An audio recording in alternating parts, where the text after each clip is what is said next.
Villain can be লাভার পর্ব 6 লিখেছেন মিথুবুরি।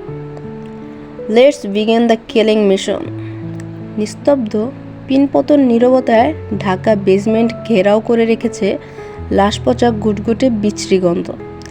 চারিপাশ জনবিচ্ছিন্নহীন এক অবিচ্ছেদ্য অভিশপ্ত পরিত্যক্ত অংশের মতো আধারে ঘেরা।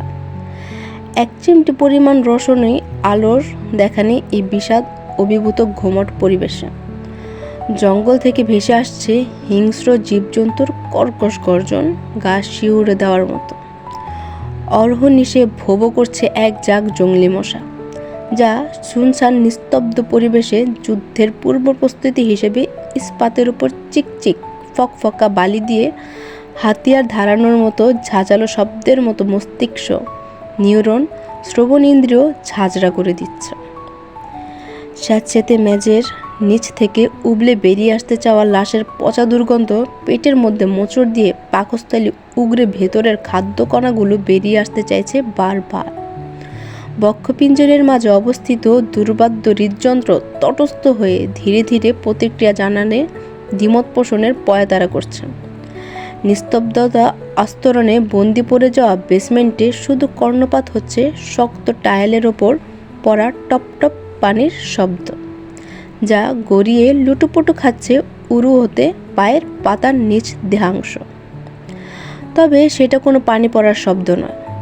বেসমেন্টের সিলিং থেকে সরু নলের ফাঁক গলিয়ে ফিনিকির মতো ফোঁটা ফোঁটা উষ্ণ তরল লাল পদার্থ পড়ছে সরাসরি মস্তকে। সাদা কালো মিশ্রণের ক্রিসলার ফাঁক গলিয়ে গলিতে কার্নিশ বেয়ে পুরুষালী রুক্ষ ঘাড়ে আছড়ে পড়ছে। ইতিমধ্যে সফেদ সাদা শুভ্র পাঞ্জাবি রংধনুর প্রথম সারিতে থাকা রঙে তলিয়ে গিয়েছে। হৃৎপিণ্ড চেপে ধরে আতঙ্কে। হাড় কাঁপানো ঠান্ডা হওয়ায় রক্তে রঞ্জিত পাঞ্জাবি শরীর থেকে নির্গত আতঙ্কের শীতল ঘামে কায়াতে আষ্টেপৃষ্টে জড়িয়ে যায়। হঠাৎ করে বিকট বিস্ফোরিত শব্দে কেঁপে ওঠে আনিসুল হকের কায়া। এটা কোনো গ্রানেড বা বোমা বিস্ফোরণের শব্দ নয়, স্মোকিং গ্রাসের। ভয় ভীতিতে তটস্থ হয়ে থাকা আনিসুল সামান্য সংগোপন শব্দে থরথর করে কাঁপতে থাকে। বিস্ফোরিত নয়নজোড়ায় ভাসছে পরবর্তী নরদৃশ্য নৃশংসতার সাক্ষাৎ। অন্দরমহলে হতে থাকা ধ্বংসযোগ্য নরকের শাস্তির তুলনায়ও নগণ্য আনিসুল হকের মনের অভিসাম্য মতে। হঠাৎ করেই প্রচণ্ড শব্দ করে বেসমেন্টের শাটার ক্রমে ক্রমে উপরে উঠতে থাকে। শাটারের ফাঁক গলিয়ে বাইরের ল্যাম্পপোস্টের আলোয় কিঞ্চিত আলোকিত করে অন্ধকারের অভিশপ্ত বেসমেন্ট। লোচনযুগল হতে কোণে সরিয়ে ঢেকে রাখা আতঙ্কিত আস্যপ্রকাশ্য এনে কাপা কাপা চোখের পাতা মেলে সামনে তাকালেন তিনি। শারীরিক ভারসাম্য হারিয়ে শরীরের সাথে আষ্টেপৃষ্টে সাদা দড়িতে বেঁধে থাকা চেয়ার নিয়ে মেঝেতে মুখ থুবড়ে পড়ল আনিসুল হক। শরীর অধিক হারে কাঁপতে থাকে সামনের বীভৎস দৃশ্য চাক্ষুষ অবলোকন হওয়ায়। উন্মুক্ত ফটকের সামনে স্মোকিং গ্রাসের ধোঁয়ার ন্যায় ছাই রঙের বাষ্প গলিয়ে ব্যগ্র পায়ে 3 দানবীয় মানবের অশ্লীলী রূপ, পায়া থেকে মস্তক পর্যন্ত সম্পূর্ণ কালোতে আবৃত। প্রান্তভোগের তেমাথায় ঝুলিয়ে রাখা কালো হোমবার্গ টুপির জন্য আকৃতি অস্পষ্ট। ক্লান্ত পায়ে হাঁটার ফলে উরু হতে পায়ের মধ্যভাগ অংশ পর্যন্ত থাকা ওভারকোটের রেলিং প্রান্ত হাঁটুতে বারবার বাড়ি খেয়ে ঘর্ষণের সৃষ্টি হচ্ছে। নির্কোষ কালো রঙের ওভারকোটে শক্তপোক্ত বলিষ্ঠ লম্বা চওড়া দেহের অধিকারী 3 মানবকে আধো অন্ধকারে যমদূতের মতো লাগছে। মাঝখানে ছোট শটগান নিয়ে তেড়ে আসছে অভিশাপ বিষাদের রাজা। তার 2 পাশে সিপাহী হিসেবে 2 বাহাদুর। রক্ষক হিসেবে আসছে বিশাল আকৃতি মরণাশীল অস্ত্র নিয়ে। রাশিয়ান মার্কেটে এই কালো ওভারকোটগুলো হান্টিং কোট নামে পরিচিত। 1920-এর অডিশনের হার্লি উইনিন স্টাইলের মাফিয়া শো একই সাথে ওভারকোটের মেটাল বাটনের চকচকে সাদৃশ্য অংশ দেখা যাচ্ছে শুধু কালো 3 মূর্তি মানবের অবছায়া। সম্পূর্ণ কালোতে তলিয়ে থাকার কারণে 3 যান্ত্রিক মানবকে মিশরীয় মমির মতো লাগছে, তাছাড়া ভিন্ন কিছুই না। ধীরে ধীরে সুস্পষ্ট হয় ছায়াগুলো। হঠাৎ করে মেঝেতে লুটিয়ে চুবুথুবু হয়ে কাঁপতে থাকা আনিসুল হকের মাথার উপর বহু পুরাতন লালবাতি জ্বলে উঠল। গোল খাঁচার মতো ঝুলে থাকা খাঁচার ভেতর থেকে রোশনি আলোয় আসছে। ফলস্বরূপ স্পষ্ট আন্দাজ করা যায় ঠিক আনিসুল অভিব্যক্তি কতটা বীভৎস, আকুতভয়ী হৃৎপিণ্ড দেহখানা কতটা আতঙ্কগ্রস্ত।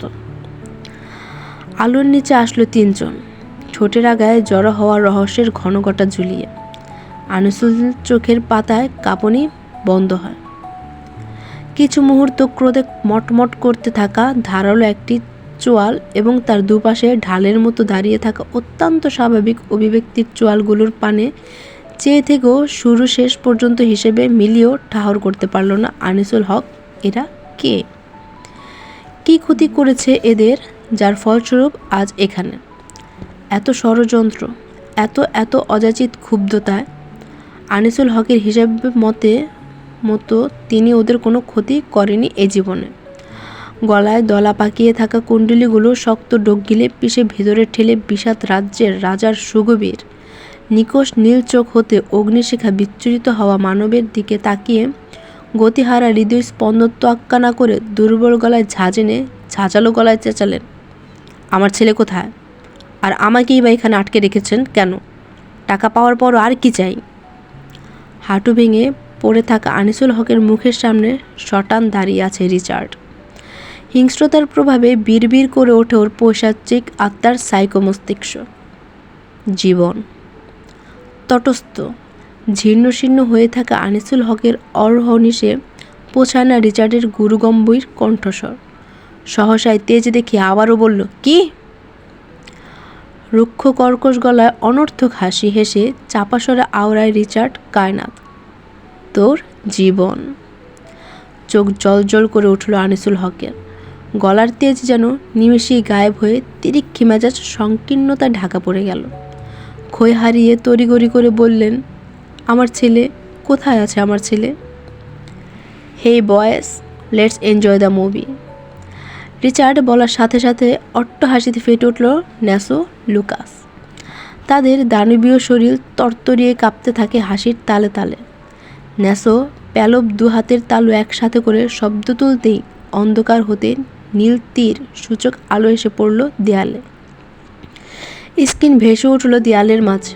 হঠাৎ করে স্ক্রিনে একটা ভিডিও প্লে হতেই অভিব্যক্তি পরিবর্তন হয়ে গেল আনিসুল হকের। স্ক্রিনে প্লে হতে থাকা ভিডিও ক্লিপের প্রতিটা সেকেন্ড তীরের ফলার মতো যন্ত্রণাদায়ক আনিসুল হকের কাছে, যা সোজা গিয়ে বিচ্ছে তার বক্ষপিঠে। অনবরত চেঁচাতে থাকলেন, আমার ছেলেকে বের করো কফিন থেকে, ও মারা যাবে, নিঃশ্বাস নিতে কষ্ট হচ্ছে ওর। সাদমানের আঙ্গুলের একটা অংশ লক্ষ্য না করেই কফিনের মধ্যে দেখামাত্র অস্থির হয়ে উঠল আনিসুল হক। আধার থেকে আসা নীল তীর সূচক আলোক রশ্মি আবার আধারেই বিলীন হয়ে যায়। অঝরে চেঁচাতে থাকলেন আনিসুল হক। প্রাণপ্রিয় ছেলের এই করুণ দশা কোনোভাবেই মেনে নিতে পারছেন না। কোনো পিতার পক্ষেই সম্ভব না মেনে নেওয়া। আমার ছেলেকে ছেড়ে দাও, তোমাদের যা লাগবে তাই দিব আমি, সব নিয়ে যাও, শুধু আমার ছেলেকে কিছু করো না। পৈশাচিক হাসির ঝলকানির দেখা মিলে রিচার্ডের ঠোঁটে। আনিসুল হকের চুলের ভাঁজে ঢুকিয়ে দিল ড্রাগন ট্যাটু খচিত হাতটি। ব্যথায় কুকরিয়ে ওঠে আনিসুল হক। চুল গোড়া থেকে আলগা হয়ে আসে, তাও ছাড়ে না রিচার্ড। আনিসুল হকের ঘোঙ্গানির সাথে শোনা যায় রিচার্ডের শক্ত চিবুকে তাদের দাঁত পিষার কর্কশ শব্দ। চুল শক্ত করে টেনে ধরে আনিসুল হকের মাথা কিছুটা উপড়ে তুলল রিচার্ড। হাত শক্ত মুষ্টিবদ্ধ করে রাখার ফলে হাতের গৌরবর্ণের শিরা উপশিরাগুলো স্পষ্ট দৃশ্যমান হয়ে ওঠে। সমুদ্র নীল চোখ দুটোতে ঘনীভূত হচ্ছে অগ্নিগিরির অগ্নুৎপাত। রুষ্ট গলায় বলল, শুধু 14 বছর আগে করা পাপের স্টেটমেন্ট দিলেই হবে, তোর ছেলে সুস্থভাবে বাড়ি চলে যাবে। 14 বছর আগের ঘটনার কথা মনে হতেই হৃৎপিণ্ডে ভয়ঙ্কর রকমের চাপ অনুভূত হয় আনিসুল হকের। বিস্ময় হতভম্ব হয়ে অবিশ্বাস্য চোখে তাকায় রিচার্ডের তামুক চেহারায়। আনিসুল হকের বিষণ্ণ দৃষ্টিতে তৃপ্তি পায় রিচার্ড। ক্রোধে মটমট করছে ধারালো চোয়াল। চিবিয়ে চিবিয়ে বলল, you have just one option, ভাবার জন্য 5 সেকেন্ড সময় দিলাম। কথা শেষ করে বৃদ্ধা আঙ্গুল থেকে শুরু করে ক্রমে ক্রমে মুষ্টিমেয় আঙ্গুল তুলে কাউন্ট করতে থাকলো রিচার্ড। 3 সেকেন্ডও সময় নেয়নি আনিসুল হক, রাজি হয়ে যায়। ছেলের থেকে বড় তার কাছে কিছুই নয়। যে ছেলের জন্য এত বড় পাপের স্রোতে ডুব দিয়েছিল, সে ছেলেকে হারাতে চান না। আর এতে নিজে ধ্বংস হলে হোক। আনিসুল হক খুব ভালো করেই বুঝতে পারছে এই ধ্বংসযোগ্য পাপাচারে নিবিষ্ট এক অন্তহীন মরিচাকায় আটকা পড়ে গিয়েছেন তিনি। এই মরিচাকার অতলে তলিয়ে গিয়ে হলেও ছেলের জীবন নিশ্চিত করার জন্য রাজি হয়ে গেল আনিসুল হক। পুনরাবৃত্তি হলো 14 বছর আগে ঘটে যাওয়া এক লোমহর্ষক ঘটনা। আমি রাজি। থেমে সরাসরি রিচার্ডের তীক্ষ্ণ গুরুগম্ভীর অগ্নিস্ফুলিঙ্গের ন্যায় জ্বলন্ত অবয়বে তাকিয়ে থমথমে গলায় বলল, কি গ্যারান্টি আছে সত্যি বলার পর আমার ছেলেকে ছেড়ে দিবে? রিচার্ড কায়নাত মানুষের জাতের মধ্যে না পড়লেও এক কথার মানুষ। রিচার্ডের বিলম্বহীন কাটকাট জবাব। তপ্ত শ্বাস ফেলল আনিসুল হক। মাত্র 2 মিনিটের মধ্যে বেসমেন্ট পরিবেশ পাল্টিয়ে ফেলল লুকাস। আনিসুল হককে ধরে কাঠের চেয়ারে বসায়, দড়ি দিয়ে বাঁধা রক্তাক্ত শরীর সাদা চাদরে ঢেকে দেয়। সামনে রাখা কাঠের টেবিলের ওপর এনে ল্যাপটপ রাখলো নেসো। তাৎক্ষণিক একটা ফেক অ্যাকাউন্ট খুলে সে অ্যাকাউন্ট দিয়ে লাইভে গেল। রিচার্ডকে এই মুহূর্তে যান্ত্রিক মেশিন ছাড়া কিছুই মনে হচ্ছে না। চেহারায় পৈশাচিক স্পষ্ট হাসি, চোখে আগুনের লেলিহান। পৈশাচিক চেহারা জুড়ে তরতরিয়ে বেড়ে ওঠা তীব্র ক্রোধ আর হিংস্র চোখে তাকিয়ে আছে রক্তাভ আনিসুল হকের অবয়ব। তপ্ত শ্বাস ফেলে বক্তব্য শুরু করেন আনিসুল হক। আসসালামু আলাইকুম, আমি আপনাদের সর্বজনীয় প্রিয় নেতা আনিসুল হক। জানি আজকের পর হয়তো প্রিয় শব্দটা একটা বিচ্ছিরি গালিতে পরিণত হবে। সত্যিকার অর্থে আমি কারোর প্রিয় হওয়ার যোগ্যই নই। তখনও ভাবিনি কারোর প্রিয় হবার কথা, ভেবেছি শুধু একজন ভালো বাবা হওয়ার কথা। খই হারিয়ে নরপশু হয়ে গিয়েছিলাম নিজের ছেলেকে বাঁচানোর জন্য। নিজের বুক ভরতে গিয়ে অন্যের বুক খালি করে দিয়েছিলাম। তখন শুধু আমি আমার ছেলের কথা ভেবেছি। বিশ্বাস করুন, তখন আমার ছেলে ব্যতীত আর কোনো কিছুই ভাবতে পারিনি আমি। আমার ছেলেকে খুব ভালোবাসি আমি। জানি এটা দেখার পর আমার ছেলেও ঘৃণা করবে আমাকে আজ থেকে। সাদমান আব্বু, তোমাকে খুব ভালোবাসি। আব্বুকে ভুল বোঝো না। আব্বু স্বার্থপর হয়ে গিয়েছিল, কিছুই ভাবতে পারিনি তোমাকে ছাড়া। এইটুকু বলে টেবিলে মাথা ঠেকিয়ে কান্নায় ভেঙে পড়েন আনিসুল হক। নেসোর ল্যাপটপের 2 প্রান্ত একসাথে মিশিয়ে ল্যাপটপ বন্ধ করে দিল। আনিসুল এবং তার স্ত্রী উভয়ের কোনো রূপ সমস্যা ছিল না বার্ধক্যজনিত। তবুও সন্তানের মুখ দেখতে পায়নি বহুকাল। অনেক ডাক্তার দেখালো। এভাবে 8 বছর অনেক চেষ্টা ও দোয়ার মাধ্যমে অবশেষে আল্লাহর কাছ থেকে চেয়ে আনে সাদমানকে। বিয়ের 8 বছর পর তাদের কোলে আলো করে আসে সাদমান। কিন্তু সুস্থ বাচ্চা জন্ম দিতে ব্যর্থ হয় আনিসুল হকের স্ত্রী। জন্মের পরপরই সাদমান অসুস্থ হয়ে যায়। পরীক্ষা করে দেখা যায় হার্টের মধ্যে 3টি ছিদ্র। পরবর্তী চেন্নাই থেকে অপারেশন করিয়ে আনলে সাময়িকের জন্য সুস্থ হয় সাদমান, কিন্তু তখনও ওষুধ চলছিল। তবুও সুন্দরভাবে চলছিল আনিসুল হকের পরিবার। বাগানের রং বেরঙের সাজানো ফুলের সমাহার থাকতো তার সুন্দর হাসি খুশি পরিবারে। কিন্তু এক সুনামির জ্বর এসে সকল কিছুর আবার উল্টোপাল্টো করে দেয় মুহূর্তে। হঠাৎ অসুস্থ হয়ে যায় সাদমান। আবারও পরীক্ষা নিরীক্ষার পর ধরা পড়ে সাদমানের হার্ট ড্যামেজ হয়ে গিয়েছে পুরোপুরি। সাদমানের ব্লাড গ্রুপ ছিল খুবই রেয়ার। ধীরে ধীরে অবস্থা ব্যাগগতি হতে থাকে সাদমানের। হসপিটালে সাদা বেডের সাথে মিশে যেতে থাকে শরীর। ডক্টর বলেছে ইমিডিয়েটলি হার্ট ট্রান্সফার করতে হবে। ছেলের রক্তশূন্য নীল মুখশ্রী দেখে দিশাহীন হয়ে পড়ে আনিসুল হক।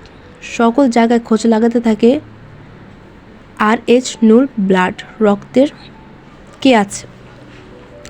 তখন অবশ্য মন্ত্রী ছিলেন না, তিনি সাধারণ মেয়র ছিলেন। ক্ষমতাও ছিল কম। কেউই বা চাইবে না নিজের জীবন বিসর্জন দিয়ে অন্যকে বাঁচাতে। কেউ হার্ট ডোনেটর জন্য রাজি হয় না। মরিয়া হয়ে অন্য পন্থ ব্যবহার করেন আনিসুল হক। ছেলের কথা ভেবে ক্ষয়েছিল নিজের বিবেক, মনুষ্যত্ব।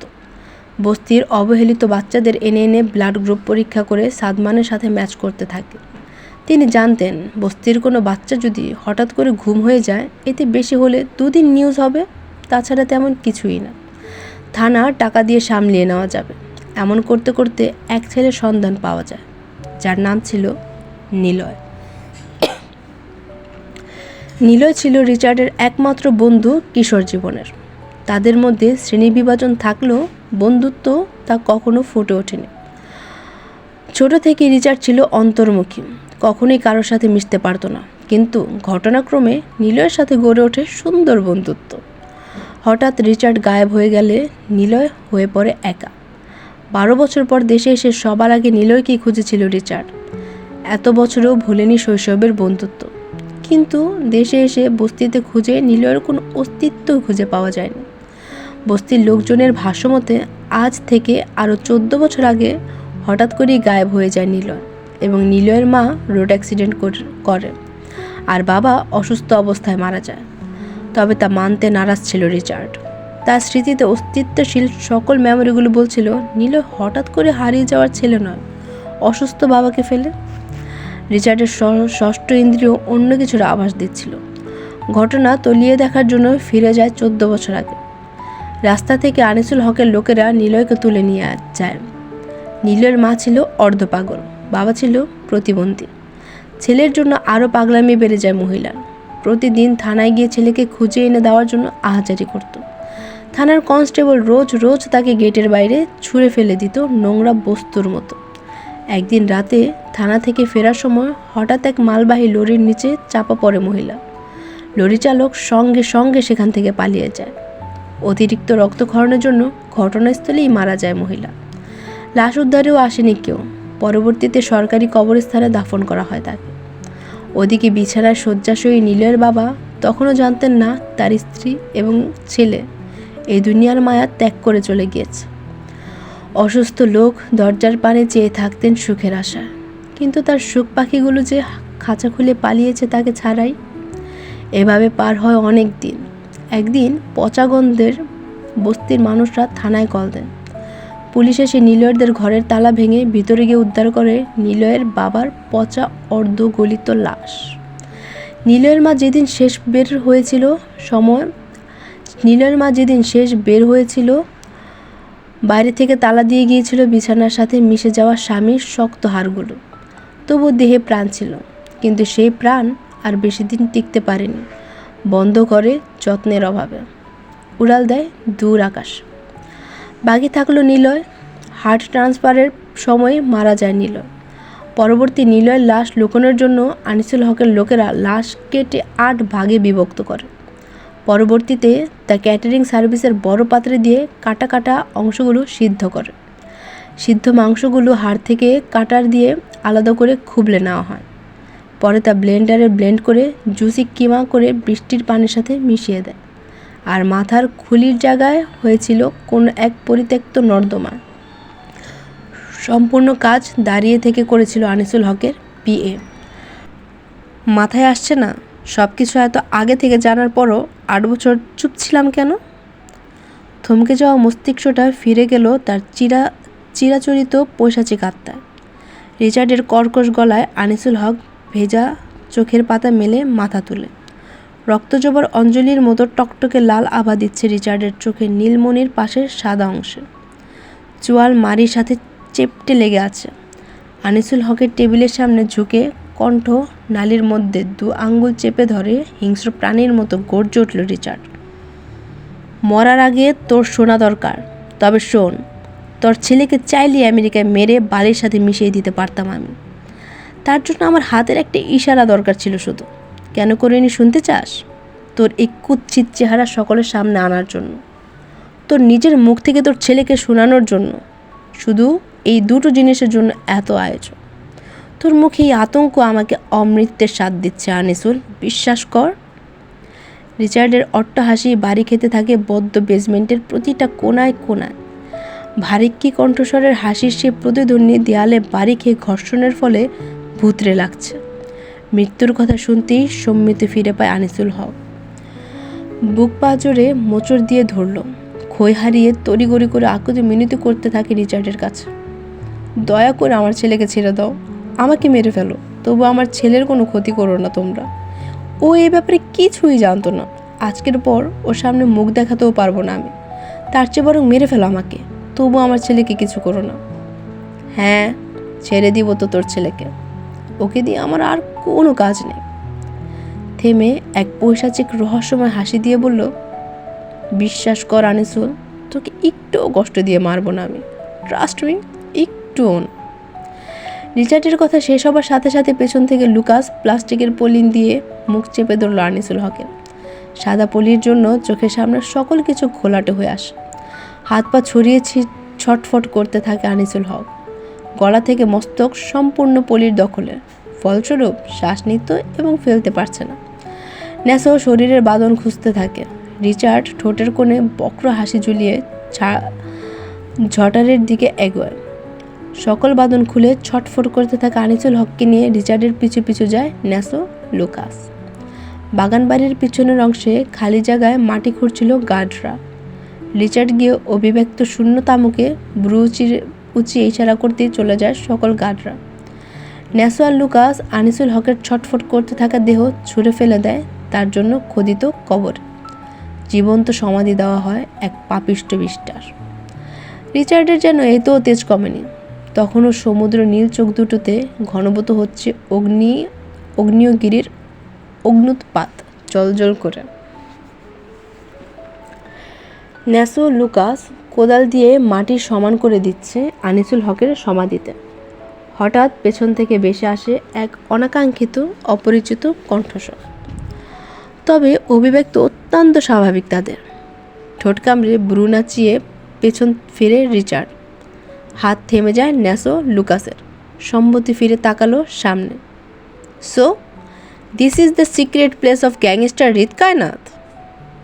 Education, qualification? ঠোঁটের বাঁকা হাসি কিছুক্ষণের জন্য মিলিয়ে গিয়ে কপালের মধ্যে দুই ভাগে বিভক্ত হয় প্রেমের। বলল, মানে বাংলাদেশের উচ্চ পর্যায়ের অফিসাররা এতই মূর্খ যে কারোর নামও ঠিকঠাকভাবে বলতে পারে না। রিচার্ডের চিবিয়ে চিবিয়ে বলা কথার বিপরীতে ঠোঁট প্রসারিত করে হাসল প্রেম। কাছে এগিয়ে গেল। হাতে থাকা পেন ড্রাইভটি 2 আঙ্গুলের ফাঁকে ঘোরাতে ঘোরাতে বলে, বাংলাদেশের অফিসাররা কি পারে আর না পারে সেটা জানি না, তবে মাফিয়াদের রহস্য ঠিকই উন্মোচন করতে জানে। ন্যাসো আর লুকাস কোমরে গুজে রাখা গান বের করে তেড়ে আসলে সতর্কতার সহিত প্রেমও গান বের করে রিচার্ডকে গান পয়েন্ট নিয়ে নেন। দুপাশে মৃদু মাথা নাড়িয়ে হাসল রিচার্ড। হাসিটা বরাবরের মতোই দেখা দিল না দন্তপাটে। হাত তুলে রক্ত কবচের মতো ছুটে আসা ন্যাসো আর লুকাসকে থামিয়ে দেয় রিচার্ড, পেছনে না ঘুরে। 2 আঙ্গুল নাড়িয়ে ইশারা দিলে চলে যাওয়ার জন্য। বাক্যহীন ন্যাসো আর লুকাস জায়গা প্রস্থান করে। প্রেম ছোট ছোট চোখ করে তাকায় রিচার্ডের দিকে। অভিব্যক্তি বোঝার চেষ্টা করল, তবে শান্তিনীর স্রোতের মতো প্রবাহমান গুরুগম্ভীর অবয়ব দেখে ভাবভঙ্গি বোঝার চেষ্টায় ব্যর্থ হয় প্রেম। রিচার্ডের ঠোঁটের আগায় জড়ো হয়েছে রহস্যের ঘনঘটা। বন্দুকের সরু নলে নিজের মাথা চেপে ধরে ঠোঁট এলিয়ে বাঁকা হাসল। দুজনের দৃষ্টি সরাসরি নিক্ষেপ দুজনের আক্ষিদয়। প্রেম কিছুটা হকচকিয়ে গেল রিচার্ডের এখন ব্যাপারিয়া কাজে। শুনলাম অফিসার নাকি সুন্দর হাসি খুবই পছন্দ। চোয়াল ঝুলে যায় প্রেমের। রিচার্ডের কপাল থেকে গানটি নেমে যায় আপনা আপনি। প্রেমের রক্তাভ মুখ দেখে ঠোঁট কামড়ে হাসল রিচার্ড। হঠাৎ অভিব্যক্তি পরিবর্তন করে হিংস্র প্রাণীর মতো কর্কশ গলায় গর্জে উঠল, নেহা, তোর বিকালের কাজটা আমার পছন্দ হয়েছে। না হলে এত বড় দুঃসাহস দেখানোর জন্য তোর জায়গাও 3 হাত মাটির নিচে হতো। কথা শেষ করে হনহনিয়ে চলে যায় রিচার্ড। প্রতিটা কদমে কদমে আঁচ পাচ্ছে ভিতরের জ্বলন্ত অগ্নিশিখা। রাগে গিজগিজ করে প্রেম। গলা ছেড়ে চেঁচিয়ে পেন ড্রাইভটি ঘুটঘুটে অন্ধকারে ঘাসের মধ্যে ছুঁড়ে মারে। রাগে ফুঁসতে ফুঁসতে মেন গেটে দিয়ে গিয়ে বাইকে বসে। প্রথমবার দেয়াল টপকিয়ে ভিতরে আসলো, এবার আর তা করতে হয়নি। রিচার্ডের ইশারায় গার্ডরাও কিছু বলেনি। পুল সাইডে দাঁড়িয়ে থেকে রিচার্ড দেখতে থাকে পরাজিত সৈনিকের মতো মাথা নিচু করে চলে যাওয়া প্রেমকে। জঙ্গলের আঁকাবাঁকা সরু রাস্তা গলিয়ে লোকালয়ের দিকে এগিয়ে যাচ্ছে বাইকটি। আশেপাশে ঝোপঝাড় থেকে ভেসে আসছে ঝিঝি পোকা আর শিয়ালের হাঁকডাক। কার্নিশের রগগুলো ভেসে উঠেছে ক্রোধে। রিচার্ডের সাথে আনিসুল হকের কোনো যোগসূত্র না পেয়ে সাদমানের হিস্ট্রি ঘাঁটতে শুরু করেছিল প্রেম। ঘাঁটতে ঘাঁটতে বেরিয়ে আসে 14 বছর আগে হওয়া সাদমানের ওপেন হার্ট সার্জারির ব্যাপারটা। হসপিটাল থেকে সাদমানের সকল রিপোর্ট সংগ্রহ করে প্রেম শুধুমাত্র সন্দেহের বশে। তবে সেই সন্দেহগুলোতে রূপান্তরিত হয় যখন হার্ট ডোনেট করা ব্যক্তির কোনো রকম ইনফরমেশন পাওয়া যায় না রিপোর্টে। সন্দেহ আরও গাঢ় হয় প্রেম যখন আর একটু তলিয়ে দেখতে পায় ঠিক সে সময় বস্তির একটা ছেলেও নিখোঁজ হয়েছিল। পুরনো নিউজ ঘেটে এগুলো বের করে প্রেম। ঘটনা আরও তলিয়ে দেখলে বেরিয়ে আসে রিচার্ডের বাসার পাশেই অবস্থিত ছিল সেই বস্তি এবং দুজন একসাথে পাশের একটা কিন্ডার গার্ডেনে পড়ত। দুয়ে দুয়ে 4 মিলিয়ে নেয় প্রেম। তার ষষ্ঠ ইন্দ্রিয় বার্তা দিচ্ছিল আনিসুল হকের কাছে আবার কল আসবেই। সেজন্যই অযাচিতভাবে আনিসুল হকের বাসভবনে গিয়েছিল প্রেম। তখন কমিশনারের সাথে বেরিয়ে গেল বাসার পেছন গেটে লুকিয়ে অপেক্ষা করছিল প্রেম। তার ধারণা ঠিক হয়, আনিসুল হক কোনো গার্ড বা ড্রাইভার ছাড়া একাই কোথাও যাওয়ার উদ্দেশ্যে পেছন গেট দিয়ে লুকিয়ে বের হয়। তখনই আনিসুল হকের পিছু করতে করতে রিচার্ডের বাগান বাড়িতে পৌঁছায় প্রেম। রিচার্ডের বলা শেষ কথা বিকেলের কাজ। দ্বিতীয়বারের মতো টাকা বৃষ্টি ফলনের পিছনে মাস্টারমাইন্ড ছিল প্রেম নিজে। সকালে প্ল্যাটফর্মে আসলো টাকা ভর্তি ব্যাগ সরিয়ে সুকৌশলে নকল টাকা রেখে দিয়েছিল প্রেম। আগে থেকেই ধারণা ছিল এত সহজে রিচার্ডকে ধরতে পারবে না তারা। কিন্তু নকল টাকা পাওয়ার পরও রিচার্ডের কোনো প্রতিক্রিয়া না দেখে সন্দেহ আরও গাঢ়তা পায় যে কিডন্যাপের পেছনের টাকা মূল উদ্দেশ্য ছিল না। পরবর্তীতে সরিয়ে রাখা আসল টাকাগুলো আবারও বস্তির গরিব দুঃখীদের মধ্যে বিলিয়ে দেয় প্রেম। সে নিজেও অনাথ আশ্রমে বেড়ে উঠেছে। অভাবের তাড়নায় কি জানে সে, কিন্তু এখনও এটার রহস্য ভেদ করতে পারল না। নকল টাকা পাওয়ার পরও কেন নিজের এতগুলো আসল টাকা গরিবদের মধ্যে বিলিয়ে দিল, তাও আবার রিচার্ডের মতো একজন হার্টলেস নরখাদক মানব। ভাবনার মাঝেই লোকালয়ে এসে পড়ে প্রেম। লোকালয়ে আসতেই ঢাকা শহরের সেই বিরক্তকর জ্যামে ফেসে যায় সে। এমনিতে মেজাজ ক্ষিপ্ত, তার উপর আরও এত লম্বা জ্যাম, রাগে কটমট করতে থাকে প্রেমের চোয়া। হঠাৎ অর্হনিশে আসে এক রমণীর খিলখিল হাসির রিনঝিনে শব্দ। সেদিকে ঘাড় ঘুরিয়ে তাকায় প্রেম। দেখতে পায় ফুটপাতের পাশে এক ফুচকার দোকানে কিছু মেয়ে একসাথে ফুচকা খাচ্ছে। ওদের মধ্যেই একটা মেয়ে খিলখিলিয়ে হাসছে। প্রতিটা হাসির পরতে পরতে উদয়মান হয় গালের মধ্যভাগের ছোট সৌন্দর্যের গর্ত। প্রেমের ঠোঁটের কোণে ফুটে উঠল এক পৈশাচিক রহস্যময় হাসি। গায়ের ওভারকোট খুলে এক হাতে ঝুলিয়ে লম্বা লম্বা কদম ফেলে উপরে যাচ্ছে রিচার্ড।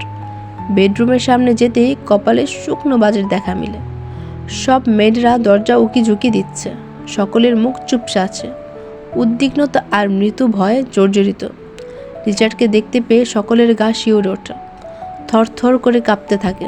দরজা থেকে সরে দাঁড়ায় সবাই। রিচার্ড মেয়েদের দিকে না তাকিয়ে চোয়াল শক্ত করে ভেতরে যায়।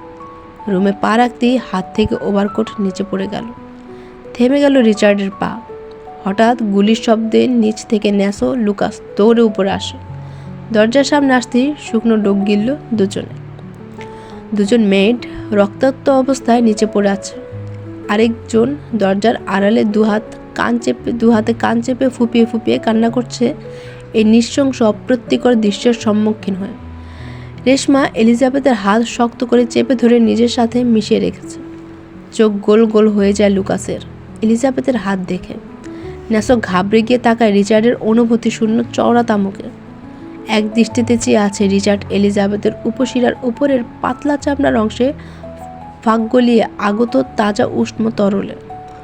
অযাচিত ক্ষুব্ধতা হাত শক্ত করে মুষ্টিবদ্ধ করে রেখেছে রিচার্ড। ন্যাসো তড়িঘড়ি করে বলল, আমি এক্ষুনি ডাক্তার আনার ব্যবস্থা করছি বস। রিচার্ডের শূন্য দৃষ্টিতে জমে রয়েছে ক্রোধের পাহাড়। শক্ত চোয়ালে কটমটিয়ে বলল, না। লেখিকার একটা নোট বার্তা, এই গল্পের মোড় 10 পর্বের পরে ঘুরবে, ধামাকা আসছে। সো প্লিজ সবাই ধৈর্য সহ শুনবেন। অ্যান্ড আজ এ পর্যন্তই। আগামীতে আবার আসবো নতুন আরেকটি সুন্দর এবং রোমাঞ্চকর পর্ব নিয়ে। সবাই ভালো থাকবেন and please like, share and to subscribe আমার ছোট্ট উপন্যাসী আমি। Thank you.